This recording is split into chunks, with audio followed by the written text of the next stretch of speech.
نحمده ونصلي على رسوله الكريم أما بعد فأعوذ بالله من الشيطان الرجيم بسم الله الرحمن الرحيم ان الذين كفروا بشکا کسان چې کافران دي بآیاتنا زمون پایاتونو سره سوف نسلیهم نارا دیر ضرب داخل کو مونږه په یو اور کې کلما نضجت جلودهم او کله چې بیا اوسوځي هغه سرمنې ردی بدلناهم نو بدلی بو سرمنې ردی دانه چې مرګ ولا راشي الله پاک فرمایي چې دا سرمنې ردی سوځي او بیا په نور سرمنې راځي او دا به دغه شانتي سوځي یعنی مرګ والته نه راځي در تکلیف د سکولو د پاره به الله پاک بار بار داغي ګور دلته کې الله پاک سری و فرمایل مونږ به استادانو نو اورېده کړه دا تاسو ته خپل الله پاک نو استادان د ځان خبره نه کوي بدلنا جلودهم بدلول بشي هغه سرمنې ردی غیرها نور نوې نوې په راځي ليذوق العذاب چوسکی دی عذاب ان الله کان عزیزا حکیما بشک چې الله پاک دی غالب او حکمتونو والا هغه ټول خلق رانی شي په ګناہوں باندې او په ظلمونو باندې او په زیاتو باندې لیکن الله سبحانه و تعالی چې کم دی نو هغه حکمت والا ذات ته هغه خلق له یو مکور کړی دی او دغه ور کړی والذین آمنوا وکسان چې ایمان وروړي دي وعملوا الصالحات یو نیک عملونه کوي سندخلهم ډیر ضرب داخل کوم دیلرا جنات تجری پاغه جنتونو کې پاغه باغونو کې چې بهيږي من تحتها الانهار لاندې د بنگلو او د چینو د ونو د هغینا نهرونه خالدین فیها همیشه بوي دی پدې کې ابدا یعنی همیشه او همیشه ګوره یو خالد ته کې استعمال شو چې دا د همیشه د پر راځي او ابدا د همیشه همیشه د پر یعنی بیا به هغه زنه دراوتوس دغه دی لهم فيها ازواج خو اوس دا هغه د نعمتونو الله پاک ذکر فرمایي چې پدې کې پدې باغونو او په جنتونو کې به د دې لپاره بیبيانې مطهرة پاکیزه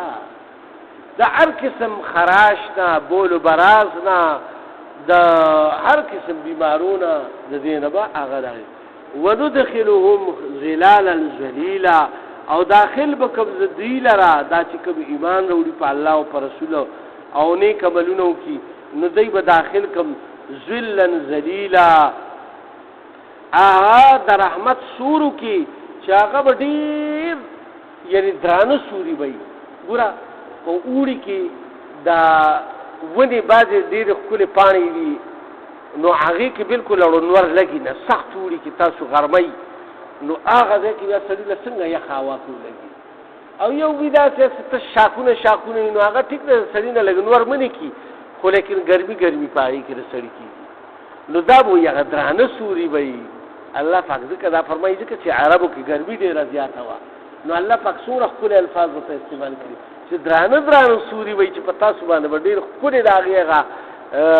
دغه به لګي یعنی سوري لګي ان الله بېشک الله چې دی یامرکم تاسو ته امر کوي ان تؤدوا الامانات چې واپس کوي امانتونه خپل الی اهلها داغي اهل تا یعنی چې امانتونه چې تاسو سره پراتی پای کې خیانت مکوئ ګوره لومبي حکم الله پاک د امانت د سپارلو اوس که چا سره مطلب دی امانت کې دي نو څه حال دي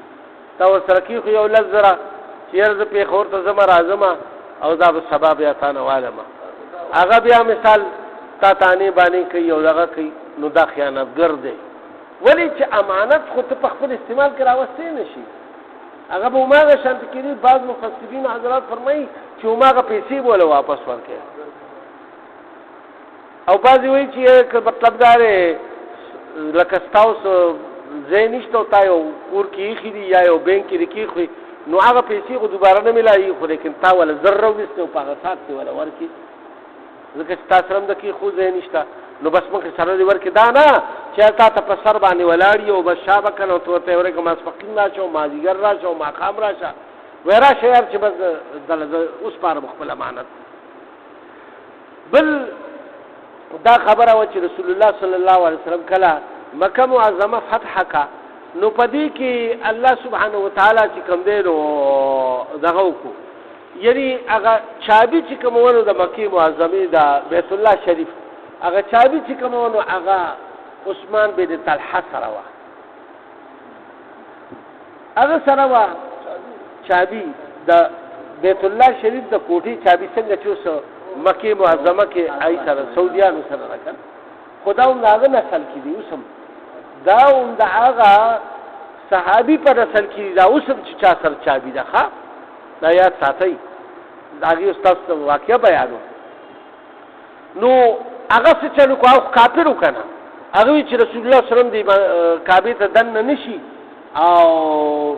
دې پکې دې ته دننه نه شي لکه هغوی په خپل خیال باندې مونږ ناپاک ګڼو د څنګه هندوان چې مونږ ناپاک ګڼي دای منظر ته چې مسلمان دن نشو نه بیا په سوټو باندې او په امتیازو باندې ظالم بچ نور اسقا کی الله پاک داسې په قهر او په غضب اړولې دي. نو الله سبحانه وتعالی فرمایي چې او په خپل خیال کې هغه وایي چې دا مونږ پاک نو الله پاک وایي چې تاسو خپل لغه امانتونه واپس کړئ نو هغه ورکول نه چابي نو هغه کعبې چت او خطو چې کعبې چت او خطو رسول الله صلی الله علیه وسلم فرمایي اے علی ورشه او رسول په زور باندې چابي والا پدې چې کوم دی نو بس غم ورپسې ورغتو خو شیرو چې ورغتو به الله چې ولا تاو کو په زور چابي واغسته او چابي ته وایسته او رسول الله صلی الله علیه وسلم ته پیش کا صدا والی رسول الله صلی الله علیه وسلم ته صحابه ورلری کو او بیا چې کوم دی هغه دن لاړ بیا دوه رکعات منځ کو او بیا چې کوم دی نو التدیر سات پورې دعاګانې وغوښتي او بیا دا هغه ځای نه چې راووتو نو هغه ته آواز وکړو وایي ای عثمان راشه دلته کې الله پاک دا آیاتونه نازل کړ چې به خپل امانتونه خلکو ته واپس کړي. رسول الله صلی الله علیه وسلم عثمان ته آواز وکړو ای عثمان راشه چابي ما تا نه اخیستې او تاله مې درکړه او تر قیامته پورې به دا ستاسو نه څوک نه اخیستاسو ستاسو په نسل کې به هم دا چلېږي او که چا تاسو نه واخیسته نو هغه به ظالم وي. نو ډېر ظالمان راغو خو د هغې نه هغه چابي وانهخیسته ولې چې هغه په وعید کې راتله بیا د رسول الله صلی الله علیه وسلم په هغه وعید کې راتله او بیا ورته ووایي چې ای عثمانه تا ته ما یو خبره کړې وه هغه خبره دا وه چې ما تا ته ویلي چې یو ورځ به دا چابي زما لاس ول الله پاک راولي ویلي مې درته که نه مې ویلي درته نن هغه ورځ ده چې چابي زما لاس ته راغله زما پاور راغله ما تا نه اخیستې شوه خو ما الله پاک فرمایي چې امانتونه خپل واپس کړي او ما تا ته خپل دغه واپس کا بس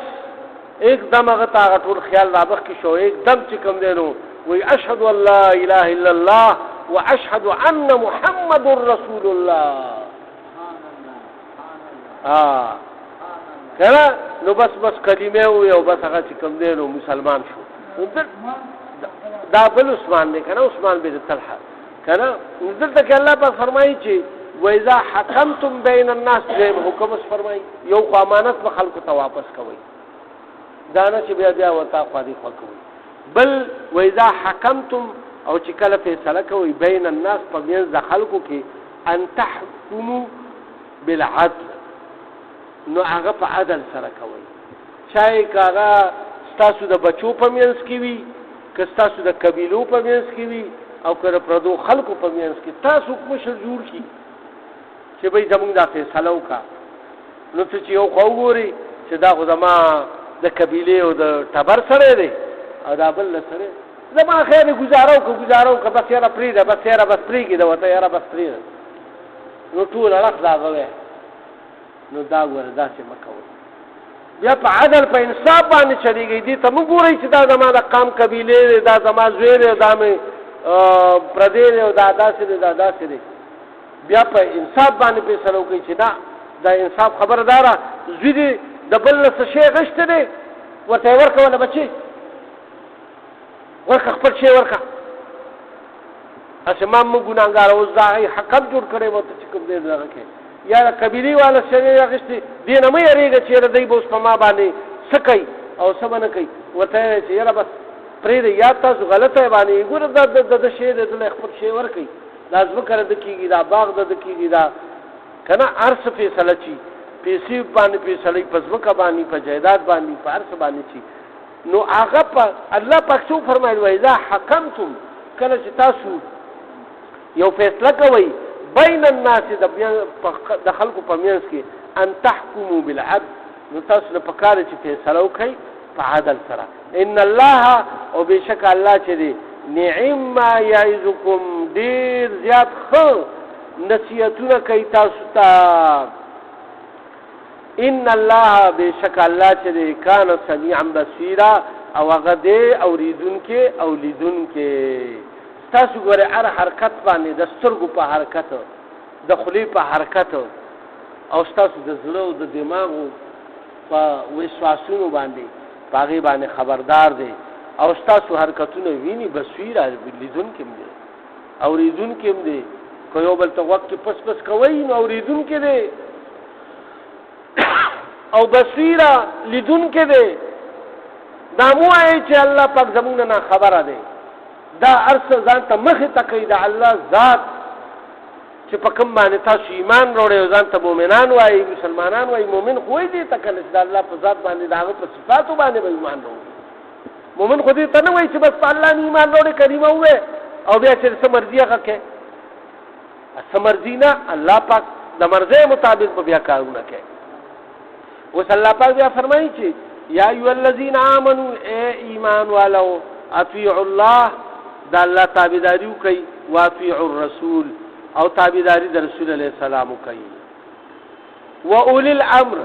او پتاسو کې د صاحب اقتدار خلقو تابعداري کوي منکم پتاسو کې چې څوک جوړ شي ګوره دا بادشاہي ملاویدل دا د الله په لاس کې دي کنه ټیک د زمون پوټونو باندې دا اوس مثال خو چې الله سبحانه وتعالى چاله غوښتي وي دا غوښتنه زیات شي په دې 100 کروڑ عوام کې به چاته پته لګي چې څوک بغټي چاته پته لګي یو ریزلټ راځي یو ریزلټ راځي اخر کې تسبل شي دغه شان د ټول ملک نه غره غوندل دا د الله ذات په لاس کې دي دا یو شی ورکول نو بیا دا هغه حکم منئ سرکشي مکوي حکم عدولي مکوي دا ګره مخکې الله پاک د الله او د رسول ذکر فرمایلو دا الله او د رسول نافرمانی کیږي دا غي خلاف आवाज تاسو چتولې شي که یو بادشاہ راغو مثال هغه د الله د حکم نه او د رسول د حکم نه فیصله شروع کی ظلمونه شروع کی د خلکو مالونه غشتل شروع کی او په خلکو باندې خامخا دغه شروع کی بیا تاسو د غي خلاف دغه کول شي هغه خو بیا خبره ده ځکه چې اډړمبه حکم خدای الله او د رسول تابعداري ده دا الله او د رسول تابعداري پتا سو باندې ده او بیا تاسو باندې هغه چې الله پاک حکمرانان جوړ کړی دي نو بیا د هغه تابعداري کوي بیا خو ریږي به جوړیږي بس یو بل شټونه به وخی چې نه باندې دی نو دلته کې الله پاک دا ځکه پوره فساد د ختمولو لپاره الله پاک دا حکم کړی دی نو که یو بادشاہ ظالم وي خو بیا دغه خلاف تاسو دی شي او که ظالم نه وي تاسو نه په زور باندې مالونه نه علي جانونه نه علي تاسو ځکه نه قبضه کوي تاسو باندې ظلمونه نه کوي زیاتی د سره نه کوي نو بس بیا مطلب دا دی چې نه کوي داغه حکم منئ فین تنازعتم او که بیا هم چې تاسو د یو دوه قبیلو په منځ کې تنازع راشي نو فی شیء فیوسس کی فردوه نو هغه یو سیدغه فیصله الی الله والرسول نو دا په الله او پر رسول باندې پیش کړي ان کنتم تؤمنون بالله کچره تاسو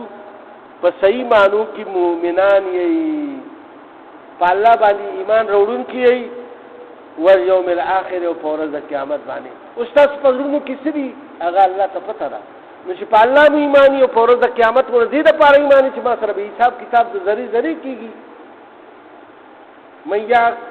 مل یعنی چې چا یو عمل کو د زری برابر هغه وروړي او خیر کړی او شر کړی ذالک خیر و احسن تأویلا او دا بهتره خبره ده د انجام په اعتبار سره. یعنی که چېرې تاسو داسې وخت تېرول شروع کوئ په خپلو ملکونو کې په خپلو کلو کې نو بیا به انشاءالله تاسو به ډېر په آرام یئ په سکون به یئ ستاسو به مالونه جایدادونه او بچي به مو ټول په آرام سره خپل ژوند تېروي او فساد او دغه به نه وي. نو چې د الله او رسول طرف ته تاسو کله بیا هغه یو صحیح لکه دوو قبیلو په منځ کې جګړه ده نو که ستاسو په عالمانو باندې بروسه وي نو په عالمانو باندې بیا داسې کار وکړئ چې بیا لاړ شئ عالمانو ته به خپله مسله پیش کړئ خو ولې بیا به د هغې خبره خو به نه یم که نه الله او رسول مطابق چې تاسو له کومه فیصله کوئ نو د هغې مطابق وکړئ د الله او رسول مطابق او بس الله او رسول طرف ته وایي دا خبره یوسئ او که چېرې بیا الله پاک بل ځای کې بیا فرمایلي که بیا نه کوي یو فریق ستاسو نه د الله او رسول حکم ته یعنی تابعدار کېږي نه بیا هم وایي چې نه بس مونږ یې په زور اخلو نو بیا ټول یو شی او دا ټول سم ودربوئ ټول یو شی او سم ودربوئ چې دوی سبق ومومي چې بیا داسې اوچتېږي راوچتېږي نه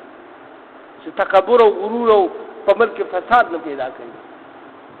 لہذا الله پاک دا بل ځای کې دا فرمایي خو دلته کې الله پاک تر دې پورې چې اوس کوم سبق راغو په هغې کې الله پاک وفرمایل چې د انجام په اعتبار سره الله پاک ډېر کوم دی نو هغه ښه طریقه تاسو ته چې کوم دی نو ښایي.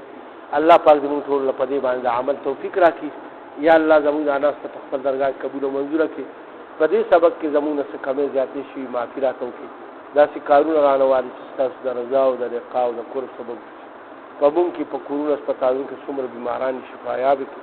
څومره قرضداران د قرضونو نه اخلاص کړي د چا څه شوي حاجات دي د خپل غیبي خزانونه ورته پوره کړي د حق والارو د رزق فراخ سبب زموږ ټولو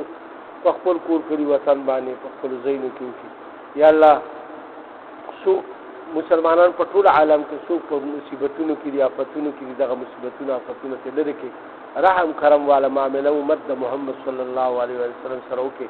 او یا الله په آخر کې وداع عظیم شانه کلمه نصیب چې لا اله الا الله محمد رسول الله.